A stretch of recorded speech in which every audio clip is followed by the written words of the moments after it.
Poda bro mananoyo ni the first and foremost thing monego skunde team mana kaka watimo ni watemo mondo wakel e pach nyithindo back to school. The body osedonje school nie class kachacha to pache to ni kanye.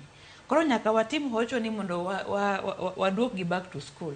To mano ok owulo ni koro ok watim lessons gi watimo to koro preps moko mana wacho ni koro giving preps ni en sama koro japuonj mar kono duogo kendo.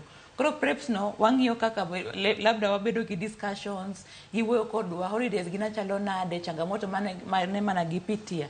Kikwadonyo ni to day 1 ni to don 4 gisechiew gidonje class kamano. Wanyalo wacho ni maybe wigni don ka last time nochakore saa 10 gidhigine class saa 10 okinyi. Wigni kare gidonji dono saa 11. Kato mos gibiro dhi to saa 4:30 kata koro gidhi 4.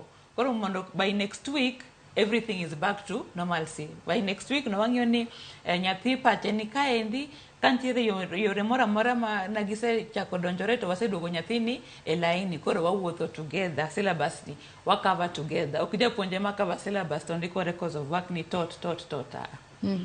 Wasoma nemo kuom ote ma joneno magwa bende podi medo chwalo no kaka pok watieko twak mar okinyi ma kawuono. Bernard wacho ni JSS dhi fail. Ere kaka JSS interns ondik e yor oraka jopuonj are demoralized.